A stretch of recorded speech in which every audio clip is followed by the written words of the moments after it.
Assalamualaikum warahmatullahi wabarakatuh. Alhamdulillah, alhamdulillahilladzi ja'ala syahra Ramadan syahran mubaraka kutiba fihi siyam wa unzila fihi al-Qur'an hudal linnasi wa bayyinatin minal huda wal furqan. Asyhadu an la ilaha illallah wa asyhadu anna Muhammadan abduhu wa rasuluh.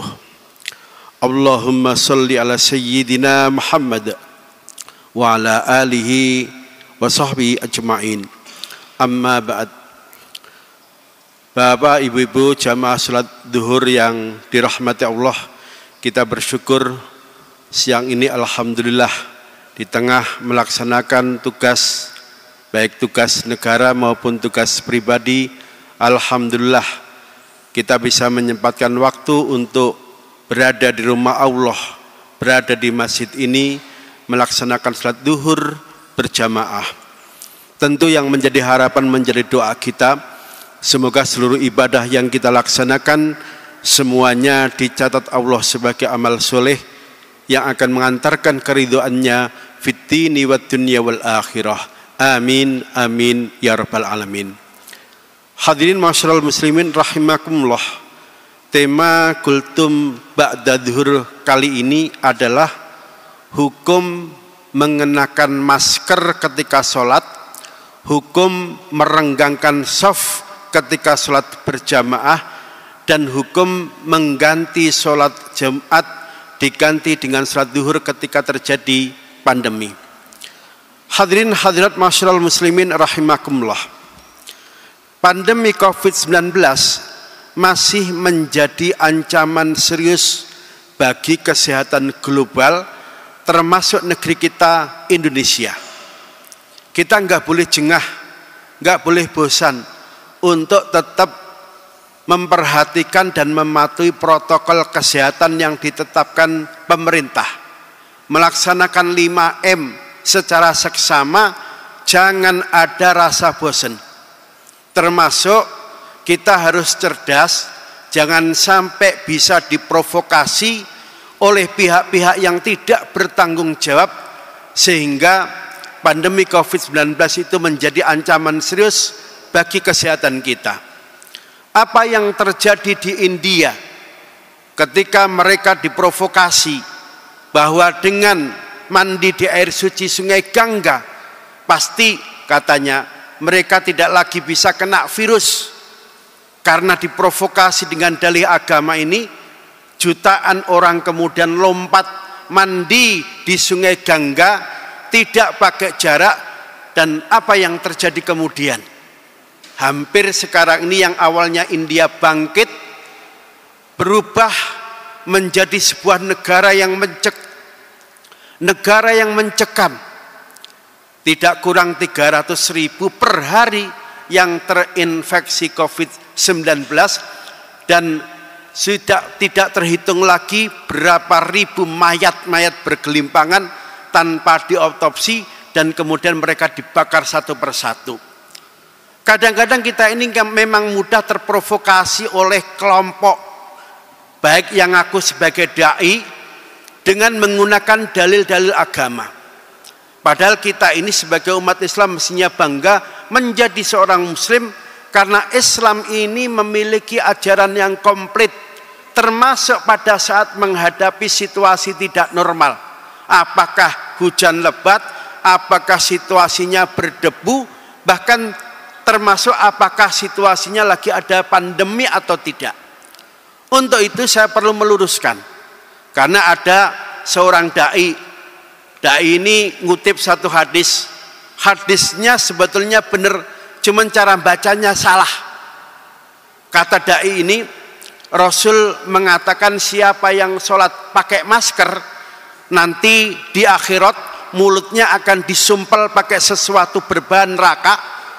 Bahkan tidak itu saja, orang yang pakai masker ketika sholat itu Rasulullah tidak suka. Dia baca hadis tapi cara bacanya keliru, nanti saya betulkan.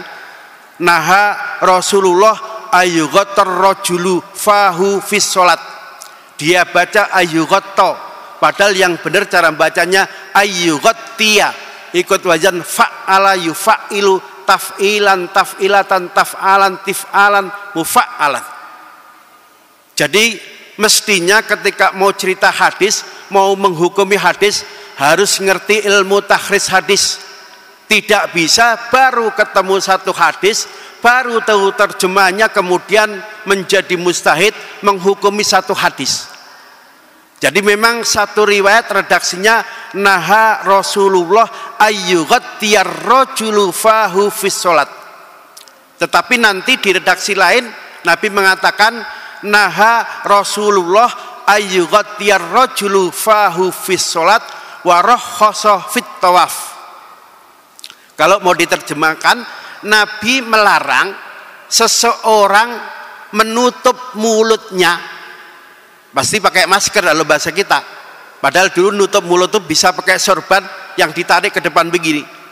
Tetapi pada sisi lain Nabi warokhasa fit tawaf. Dalam situasi normal Nabi melarang laki-laki ketika sholat pakai masker. Tapi ketika tawaf, di mana dulu tempat tawaf itu belum dikasih marmer, masih berbentuk tanah, banyak debu, apalagi tawafnya naik kuda, naik onta, jarang orang tawaf dulu itu jalan kaki, debu banyak berterbangan. Nabi kemudian kalau tawaf, Nabi memberikan dispensasi, memberikan rukhsah, mulutnya ditutup, hidungnya ditutup, pakai masker. Jadi ini dari sisi satu matan. Nanti di matan lain kariha Rasulullah ayyughattiyar rajulu fahu fis sholat wa rakhasa fit tawaf. Nabi itu enggak demen, enggak suka kalau situasinya normal pas sholat pakai masker. Tetapi kalau situasinya enggak normal, termasuk ketika tawaf, banyak debu berdebangan, hanya karena alasan debu saja Nabi memberikan dispensasi. Ketika tawaf mulutnya ditutup, hidungnya ditutup, pakai masker.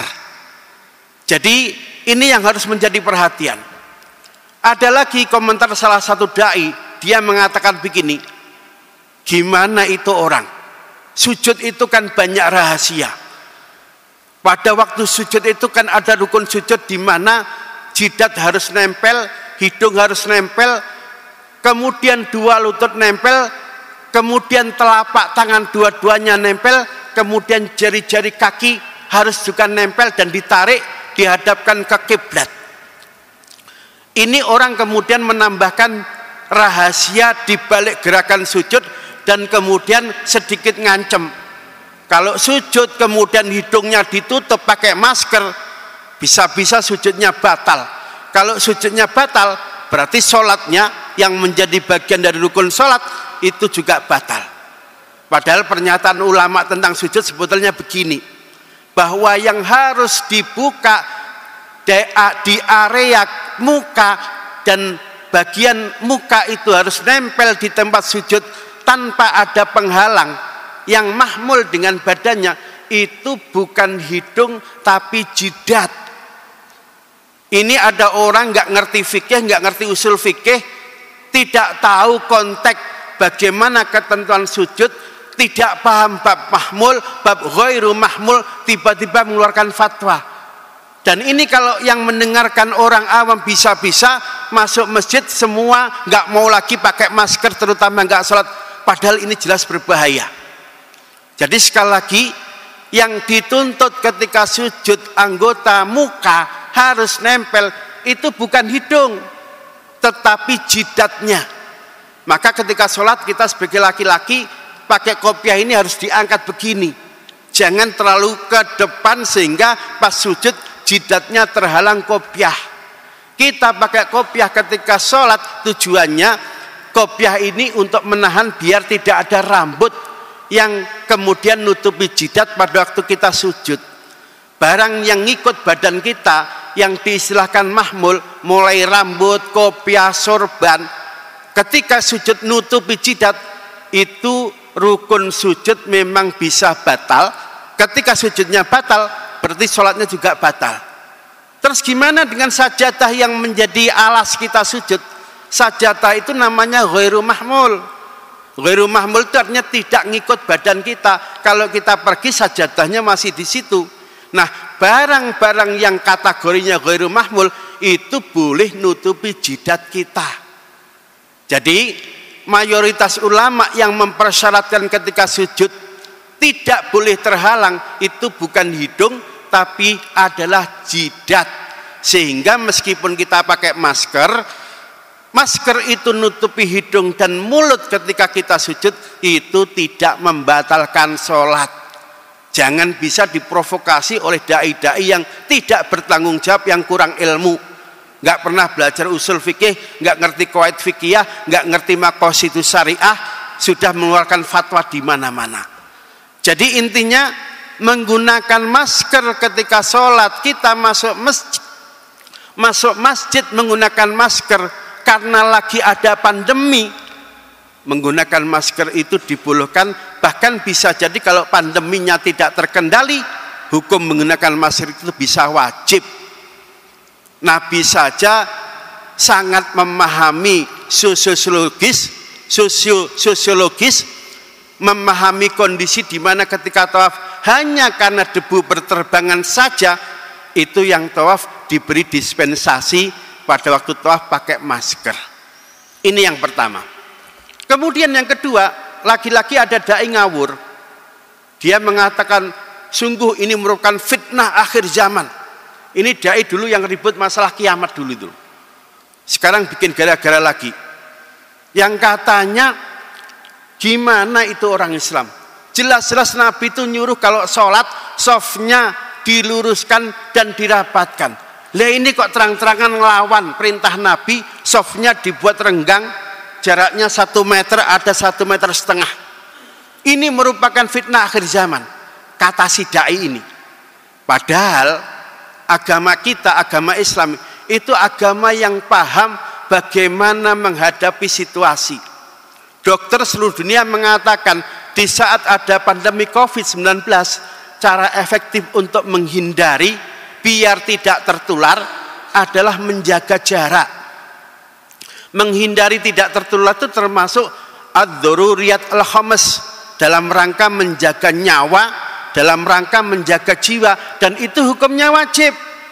Maka ketika Pak Dokter, ketika Satgas, ketika Pak RT, Pak RW mendatangi takmir masjid, softnya diatur, itu bukan karena mereka nggak paham fikih, bukan karena ini bagian dari fitnah akhir zaman, tapi tujuannya merenggangkan soft itu biar satu sama lain aman tidak tertular. Pak, emang ada dasar fatwanya di kitab fikih.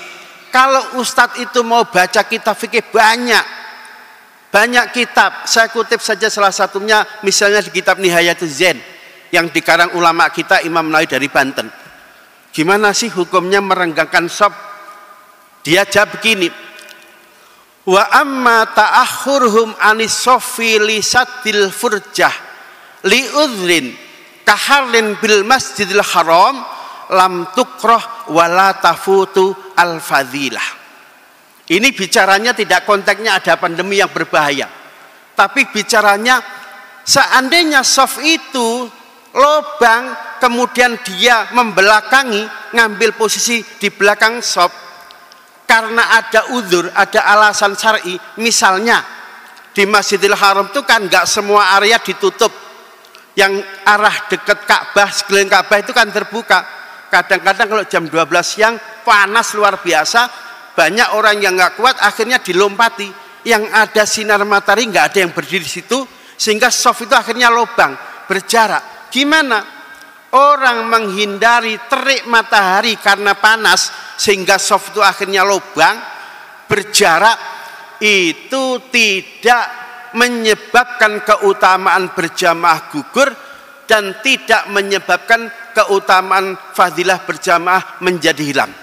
Hukumnya juga tidak makruh. Jadi merenggangkan soft hanya gara-gara nggak tahan dengan sinar matahari saja, itu hukumnya tidak makruh dan keutamaan berjamaah tidak hilang. Lah ini konteksnya lebih bahaya dari sekedar sinar matahari. Apa itu? Virus COVID-19. Jadi tolong nanti kalau ada dai-dai yang kurang ilmu, modalnya hanya baca terjemahan, nggak ngerti usul fikih, nggak ngerti qawaid fikiyah, nggak ngerti maqasidus syariah, nggak paham adzurriyat al-khamas, tolong abaikan saja. Masih banyak kiai-kiai hebat, apakah yang tergabung dalam Nahdlatul Ulama, dalam Ormas Muhammadiyah, dalam Majelis Ulama Indonesia, patuhi mereka. Fatwanya jelas, yang ikut merumuskan fatwa perwakilan dari ormas-ormas. Jadi kalau ada dai-dai ngawur, jangan lagi mau softnya direnggangkan. Ini kan dalam masjid nggak mungkin ada virus berani. Itu merupakan pernyataan yang tidak bisa dipertanggungjawabkan. Nah, yang ketiga yang perlu juga saya soroti adalah tentang meninggalkan Jumatan diganti sholat duhur. Bahkan Pemda Sumatera Selatan sudah mengumumkan untuk Idul Fitri tahun ini tidak diselenggarakan, tetapi diganti, tidak diselenggarakan di masjid atau di tempat terbuka, tetapi diadakan secara terbatas di rumah masing-masing. Sholat Idul Fitri kaitannya dengan jamaah kurang lebih sama dengan sholat Jumat, ada jamaah, ada khutbah. Nah, kita tahu termasuk sholat jamaah Jumat itu bisa diganti sholat duhur, sebabnya ternyata tidak mengkhawatirkan ketika terjadi pandemi. Hanya gara-gara hujan lebat itu sholat Jumat bisa diganti duhur. Gara-gara musafir yang bepergiannya sebelum fajar subuh, dia bisa nggak Jumatan diganti duhur. Karena sakit, dia bisa nggak Jumatan diganti sholat duhur. Karena misalnya ada angin ribut, situasinya berdebu, turun salju, itu juga Jumatan bisa diganti dengan duhur. Nah, ini bahkan ancamannya lebih serius dari sekedar hujan, dari sekedar musafir, tapi ada virus ganas. Maka kemudian ketika COVID tidak terkendali, bisa-bisa saja pemerintah mengumumkan Jumatan ditiadakan, diganti sholat duhur di rumah masing-masing. Terus gimana Pak? Itu kan Nabi pernah ngancem, siapa yang ninggalin Jumat 3 kali berturut-turut, orang itu dianggap munafik, orang itu dicatat sebagai orang murtad, orang itu seakan membuang, melempar kitab sucinya di belakang punggungnya. Man taraka salasa jumu'atin faqad katabullah minan nifaq. Jadi kalau ada orang enggak Jumatan 3 kali kan nanti menjadi munafik, jadi murtad Pak. Kita jawab, orang enggak Jumatan itu kan alasannya macam-macam. Ada orang enggak Jumatan karena kafir, ada orang enggak Jumatan karena ngeremehin. Kalau ada orang enggak Jumatan karena kafir, karena ngeremehin, betul. Yang begini, yang ninggalin 3 Jumatan enggak tobat, memang dicatat Allah sebagai orang murtad, sebagai orang munafik. Tapi kalau orang itu meninggalkan Jumatan bahkan sampai 3 kali berturut-turut karena alasan ada pandemi yang membahayakan, itu tidak lagi dicatat sebagai munafikin atau dicatat sebagai murtadin. Kenapa? Allah tahu, Allah lah yang nyuruh kita untuk menjaga jiwa kita. Karena ada pandemi, maka Jumatan tidak didirikan, boleh diganti sholat duhur di rumah. Dengan demikian saudaraku, sekarang ini kita memang dalam situasi banyak ujian. Salah satunya diuji adanya COVID-19. Negara sudah berikhtiar luar biasa, menghabiskan dana ratusan triliun.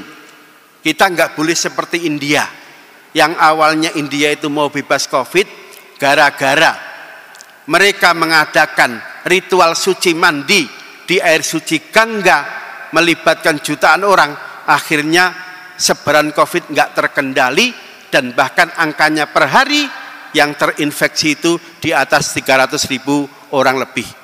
Makanya kita tetap harus patuh kepada apa yang ditetapkan pemerintah. Dilarang mudik, ya nggak usah mudik. Kalau pemerintah mengatakan karena tidak terkendali nggak boleh tarawih di masjid, ya tarawih di rumah. Nggak boleh Jumatan, ya diganti duhur. Toh Islam itu agamanya memiliki ajaran yang lengkap, punya konsep yang lengkap. Jangan kita ngelawan fatwa ulama. Ulama itu pinter-pinter, mereka belajar agama puluhan tahun. Kita baru belajar beberapa buku. Sudahlah, ikuti saja apa yang ditetapkan pemerintah, ikuti saja apa yang difatwakan para ulama. Insya Allah apa yang kita lakukan semuanya diridhai Allah, dan insya Allah bagaimanapun ibadah yang kita lakukan, apalagi pada saat terjadi pandemi, itu semua juga insya Allah akan mendapatkan pahala dan ridha Allah Subhanahu wa ta'ala. Saya kira ini, terima kasih, semoga Allah memberikan kesehatan, memberikan umur panjang, Ramadan ini bisa kita selesaikan sampai akhir, dan semuanya akhirnya mendapatkan kemenangan Idul Fitri. Wabillahi muwaffiq ila aqwamit thoriq. Assalamualaikum warahmatullahi wabarakatuh.